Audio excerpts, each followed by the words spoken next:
3, 2, 1. We are live, everybody.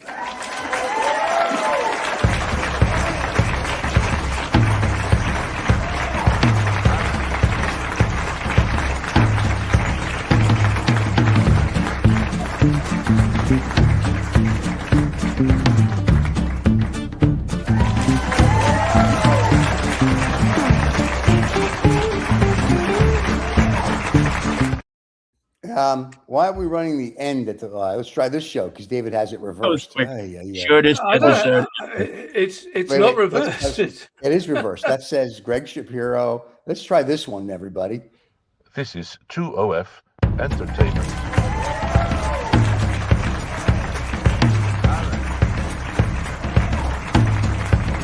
What could be more reprehensible than 2 old farts?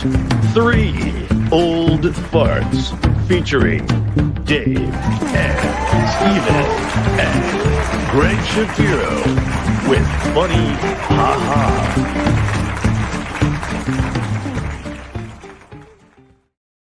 There we go. It always helps if you hit the right buttons. Yeah, well, the end is near, it would seem, on this show. The end is something, my friend. Let me tell you, that was just crazy. It feels like the end of times. Yes. Yeah. Yes, so we thought we'd get in early anyway. So I think. Oh my God. We thought we'd have the end first, and then we go back to the start. Are you a doomsday prepper? He is. Well, I use a lot of. I quite like pepper. I put that all over my dinner. That's doomsday pepper. Yeah. Are you a doomsday shopper? A doomsday shopper. I had that experience today. I'm in the Netherlands and there's snow. Yeah. And so it's sort of like where Steven, if you're living in Austin or Florida, if there's ever ice or snow, then everything just shuts down. That is true. Here in Monaco, we don't have that problem. Oh, okay. Yeah, but so anyway, we're too rich. We're too rich to have that snow or ice. Yeah. We just it doesn't. It's a constant. It's a constant. 23 Celsius. That's it, and that's just the way it works. Oh, Celsius now. I've always been 4 Celsius. inches, and I thought, well, whoa! It's a family show. We don't want to discuss your 4 inches. Let's calm down. So 4 inches. 4 inches extra we got this morning. So, okay, well, I'm sure your wife is happy. So here's the thing. She went to work early in the car. I think she's still on the way there. Yeah, explain why she's happy. So we have a lot to unpack, Greg. Greg, try to be serious. Sure. Greg's like, world famous comedians like, why am I here again? Anyway, so Greg, we have a lot to unpack. We can talk about snow or David's 4 inches, or we can talk about your favorite subject, the Orange Man, because Venezuela now is the 51st state, and Cuba, I understand, is on its way to be the 52nd state, which I'm very excited about because I've talked to Donnie and I become the cigar czar, which means Cuban cigars for everybody. And I'm very excited about that. Okay. Yeah. It's so great. We can't run our own country, so we're going to take over another country. And I keep saying we're running it. We're going to run it. So 51st state, love it. Let's do it. And it's honestly, people in Europe are like, oh, what's happening? This is so unexpected. And I'm kind of thinking like just blatant imperial colonialism. Actually the most predictable thing that we've seen so far. Back to America being its normal self by the sound of it. But here's what's funny. This is kind of like when the British invaded the Falkland Islands. Right? For 2 weeks. We didn't invade it. We owned it. Close enough. The Argentinians invaded it. Whatever. For 2 weeks, you guys kept saying, we're coming. And when you guys got there, the Argentinian army was like, they're here? Like, who knew they were coming? I don't know. It was on the news every night for 2 weeks. So this is the Monroe Doctrine from 1823. They're calling it the Trump. This is what he's Don Monroe. I've heard this. Monroe Doctrine. Go ahead. Yeah, so the Monroe Doctrine of 1823, now it's the Donnie Doctrine of 2026. And it's sort of like, well, this is interesting. So we're going to be the policemen of the world again. And I'm like, okay. And so the big joke that we have on Habano Saturday is Donnie and I are tight. So I'm like, I'm going to be the cigar czar I'm happy. I get Cuban cigars now legally.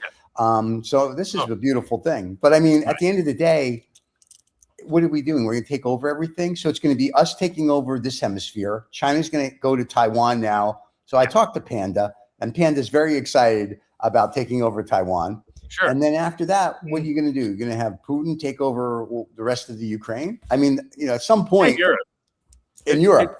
It's just it's the map that George Orwell wrote in 1984. Yeah.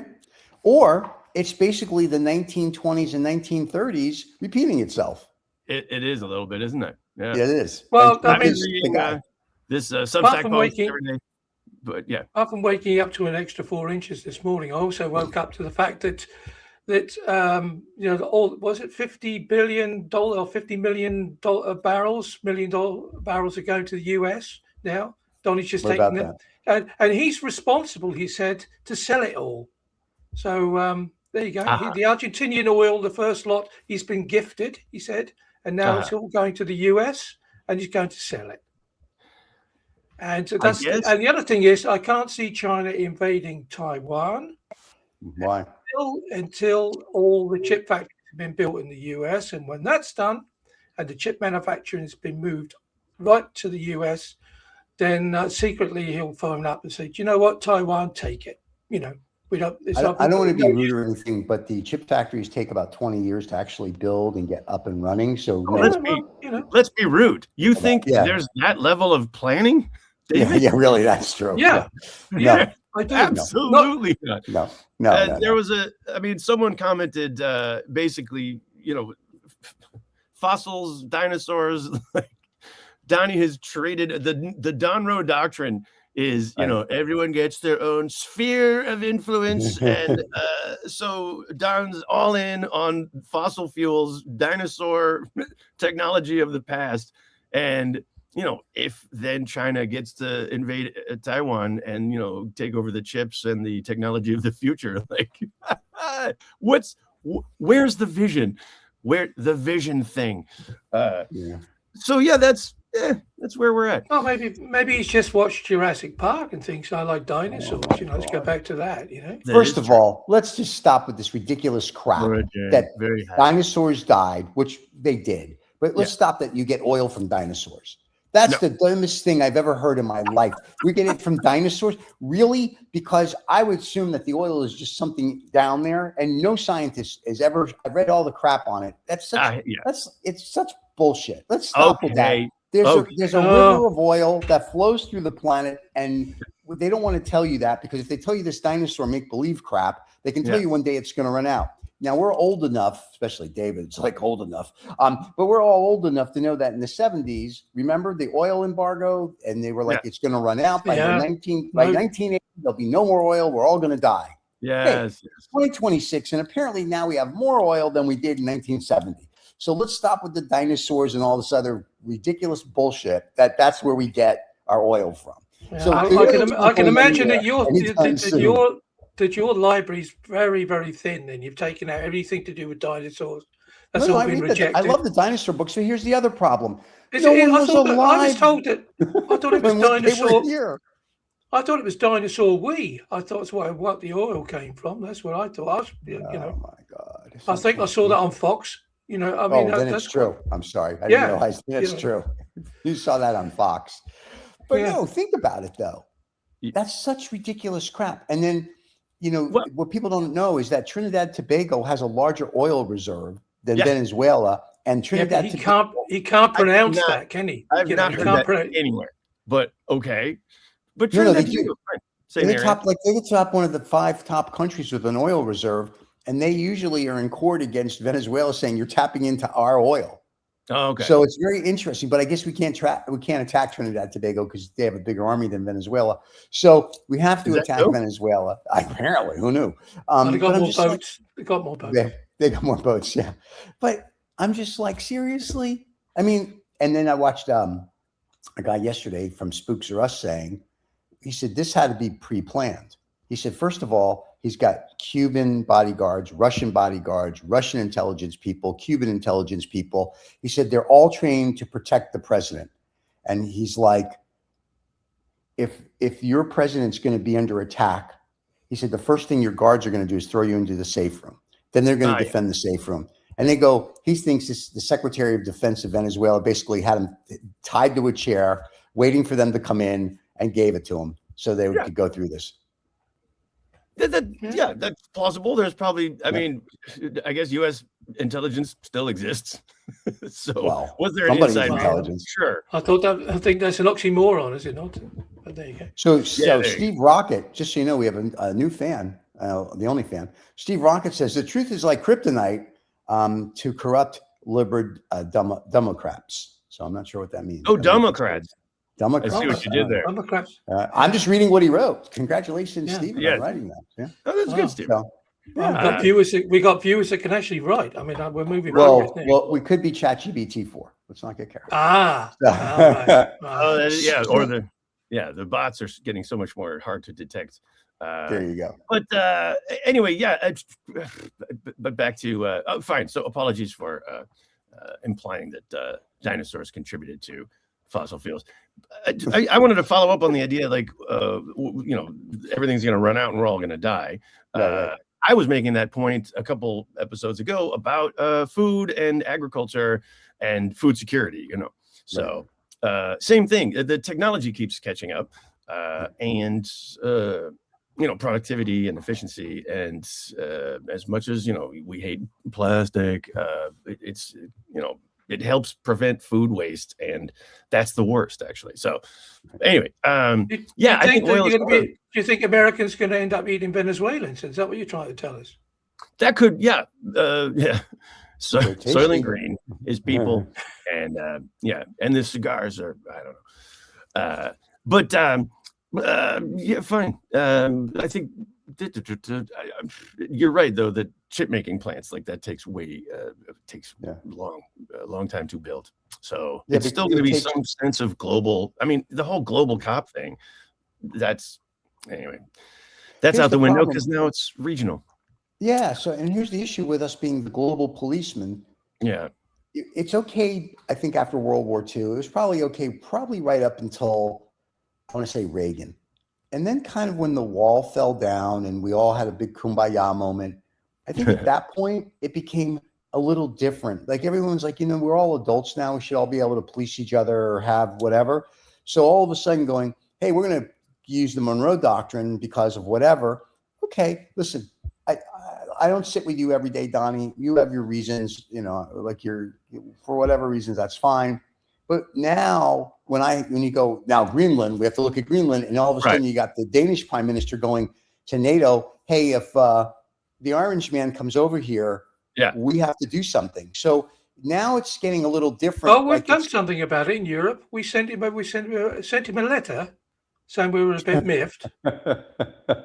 Yeah. Okay. Yeah. Resting their balls enough to do it, but the Brits. Well, Keir Starmer said, please, Donny, please consider not doing it. Yeah. As did the French. But so naughty. The surrender monkey. Yeah. We got it in. We sent it early because at the end of the month, of course, there'll be another government strike in the US, so there won't be any post delivered. So they thought they'd get it in early, and so that Donny could read it. So By the way, the guy from Damage Inc. 113 says nobody calls him the Orange Man in Europe. Well, tell us what they call him in Europe. We would love to know. The Orange Man. That's what we call him over here, mate. So, so my point is that they're saying, she keeps going like, you can't take Greenland. I mean, I guess you could, but then if you go to Greenland, then that theoretically would start, for lack of a better term, I'll be nice, a global conflict. So then what happens? And that's why I think a lot of NATO, isn't it? By default, Greenland is part of NATO. Yeah, Greenland is definitely NATO. So Trump's saying like we need Greenland. Like you have Greenland, it's part of NATO. That's you can't deal with them like you did with the Marshall Islands or somewhere. Just say, look, we just put a whole load of stuff in here, and I don't think the Greenlandic people. Yeah. Well, of course, now I'm now an officially Greenlandic snow advisor because I know so much about snow now for the last 3 days. So I'm an expert on all things snowy. But there's no reason why you couldn't up the army and the navy and the air force on Greenland. Nobody would mind that too much.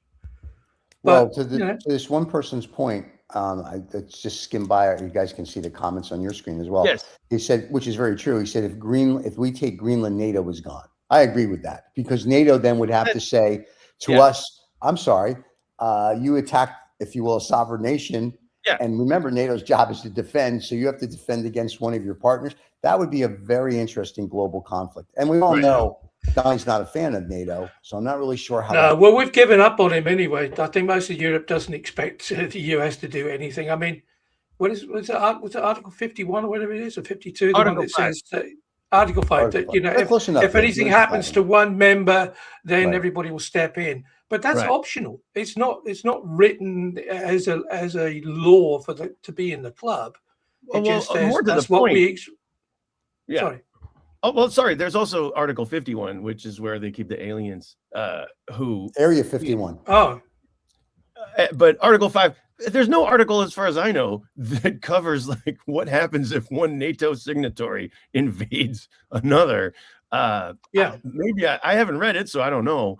But I'm pretty sure when everybody signed up to the whatever rules-based international order after World War II, that clause was like, why would we address that? That surely no one will have to. But I mean, that's the end game here, basically. That's Putin's end game, that he has convinced everyone it's a great idea. No, we'll take Europe. NATO has to go. And in exchange for NATO, the Monroe Doctrine is, the Monroe Doctrine was like no more colonial powers from Europe coming into anywhere in the Western Hemisphere, right? Correct. With the implication, like, also we won't, take any Western Hemisphere countries for our empire.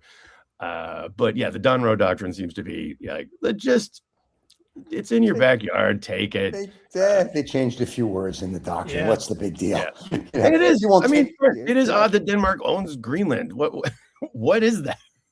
It's because they sent a lot of settlers there, like right back, and that's why they called it Greenland, to get people to go there, because it's everything but green. Yeah, it's everything. I mean, I think first Trump land. Oh yeah, it's anything but green in places. Yeah. I mean, the U.S. owns Hawaii and Alaska, so fine. Well, Alaska we bought though from Russia. We paid whatever we paid for it, $3 or $4 million. We bought that from Russia. You're suggesting we're going to give Alaska back?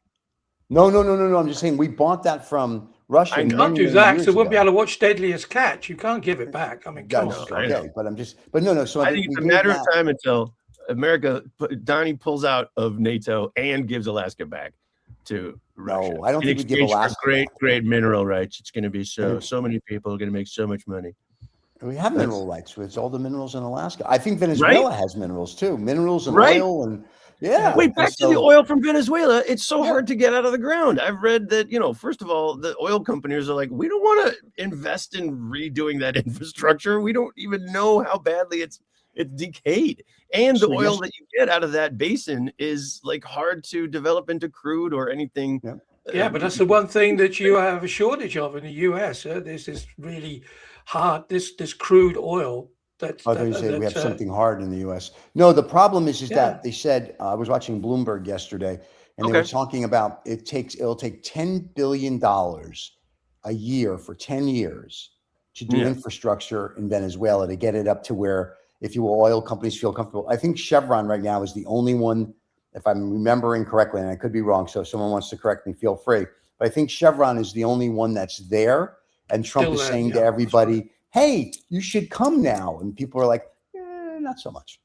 Look, we're waiting. Let's just see how this goes. It's not just the oil, is it? It's the infrastructure around it, the roads, the security of the people that are there.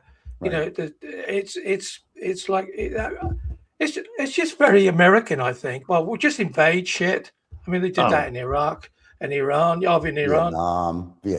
We just invade it, and because there's a problem, and we can solve the problem by dropping a couple of bombs on a couple of people. But the day after, they think, do what you're good at.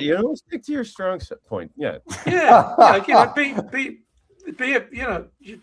imperialist. I mean, that's what you guys are.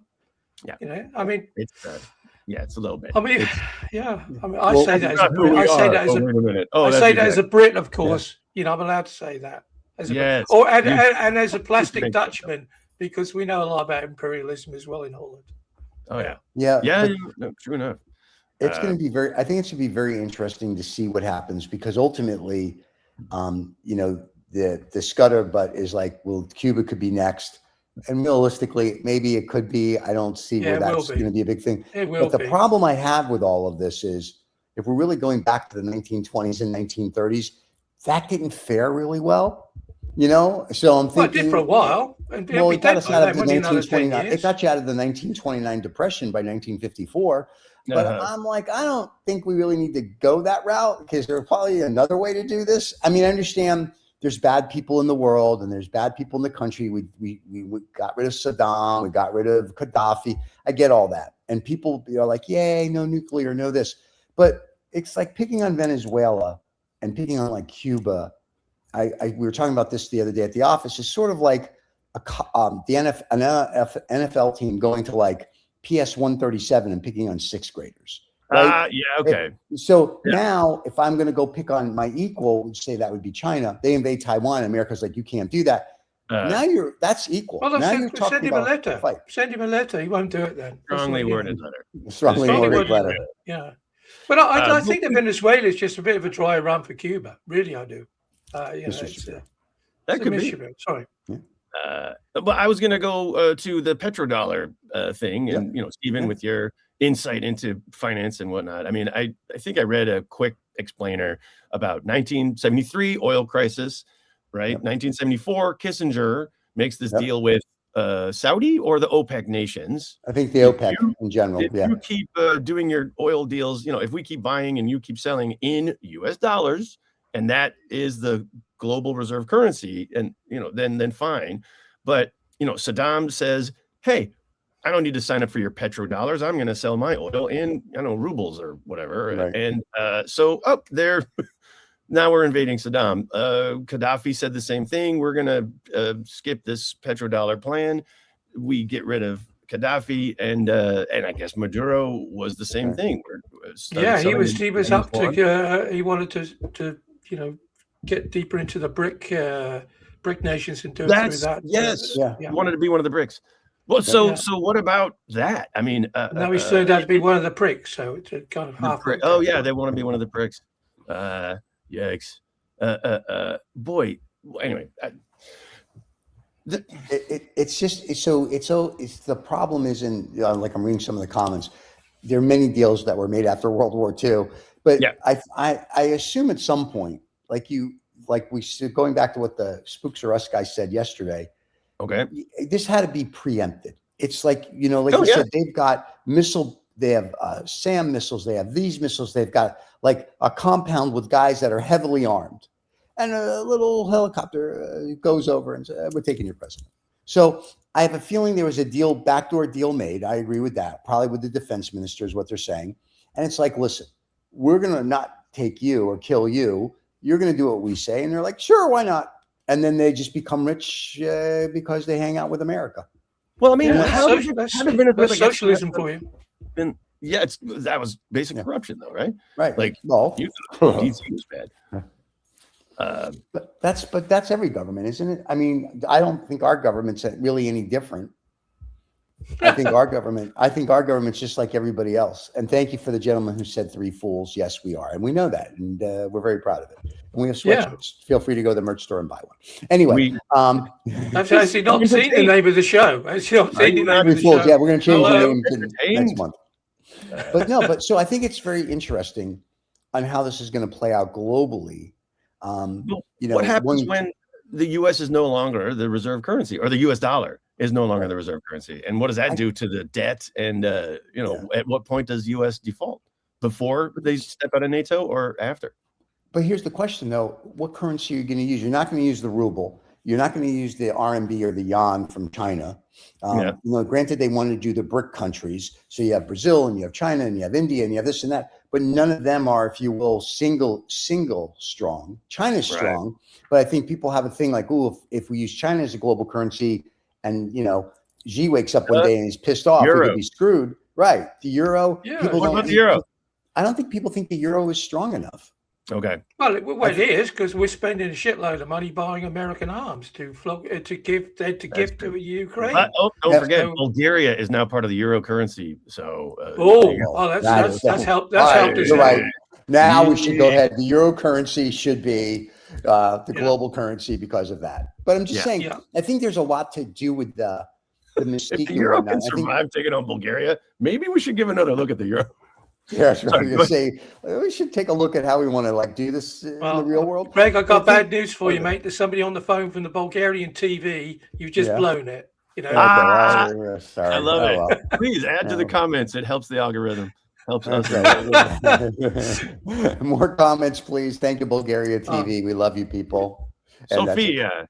Sophia, I love you. But it's just, I think it's just very interesting because there was a trader who bet on the Venezuelan president being whatever. He did a treatment, $400,000. I don't know what kind of trade that was. Okay. And I just laughed. I'm thinking to myself, now we're betting. It's like going to Vegas. Like, who do you think is going to Vegas? It's a website. What's the odds? 6 to 1. It's a website. It's a website you could bet on all sorts of stuff.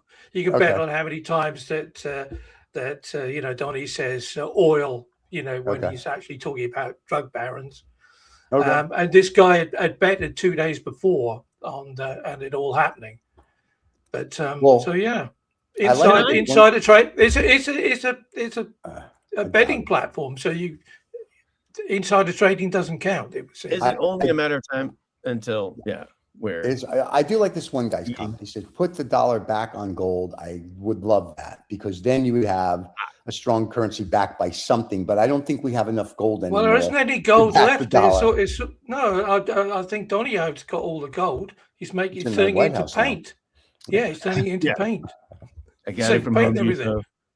Well, good deal.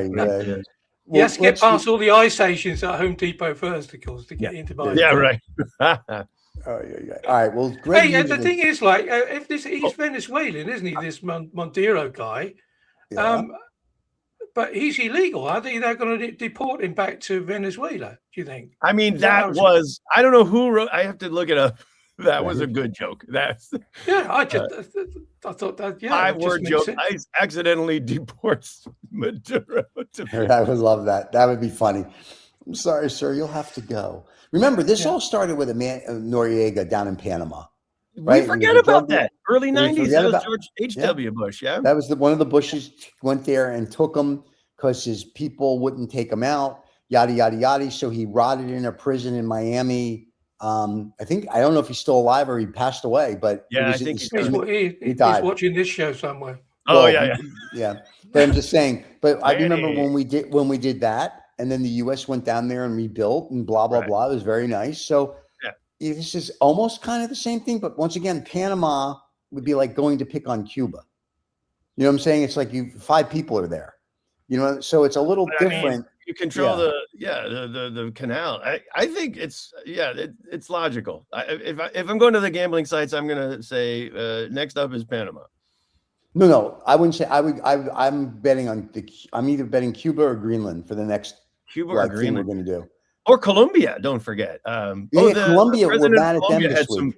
Choice words for Mr. Trump. He basically, what did Petro say? He's like, and you gotta love Petro for the petrodollars. Come on. There you go. But I mean, no, he's anti-fossil fuels. He's trying to host the fossil fuel phase-out summit next April, co-hosted by the Netherlands. Yeah. But anyway, how's he going to cut all that cocaine without petrol, benzene? Okay. Well, Petro's just talking about. Donald is such a pedophile. How big a pedophile? He's invading a whole other country to try to distract us. And now you see signs that are saying Epstein's Venezuela. This is I kind of want to see. I mean, whatever. We saw the war of words between like Gavin Newsom and Trump. So maybe the new world leader taking over the Gavin Newsom spot is the president of Colombia. That could be interesting. But that's the problem. If we start doing these little mini invasions, for lack of a better term, and start making these side deals, everything comes back to full circle. It's kind of like, let's not do that. And then Trump said yesterday in a speech, he goes, if I lose, he loses. The Republicans, the midterm elections, they said the Democrats are going to impeach me. And I'm thinking to myself, I think we're beyond. I don't think anybody really cares. I think they're just waiting for you to go in 28. And then someone in my office is like, well, he's only here until 28. And I'm like, I think he's going to be here past 28. I think this is because I think he's going to be like, I think he learned from Roosevelt. If there's a world war, you can be there a couple extra years. So I think it's like, here's my prelude to a world. Let me just get it going. So when the elections are up, I'll be like, "Ooh, it's too unstable. We can't do it. I have to be here for another 4 years." We don't get elections. State of emergency. Yeah, we said this even before he came to power. So that he's never gonna lose. Yeah, Bannon said that as well. Yeah. I mean, and Venezuela as well. He's flooding the zone with Venezuela. So we've all forgotten about Epstein. You remember him, Epstein? Anybody remember him? No. Okay. Yeah. No, it's very good distraction. Right. Let's Let's go to talk about what Greg usually likes to talk about, which is the good climate news. Well, I did. I have some. We're talking about eating Venezuelans, and why not? We've got to do something with them. And we're talking about fossil fuels. Well, so here's this new technology that I keep seeing, which is turning carbon emissions into some form of protein that we can eat. Or maybe not we can eat, but there's a Dutch company, and so that's my thing. Climate good news, mostly from the Netherlands, trying to, because Dutch people are too modest and they need a cheerleader. Sorry, the Dutch people are modest.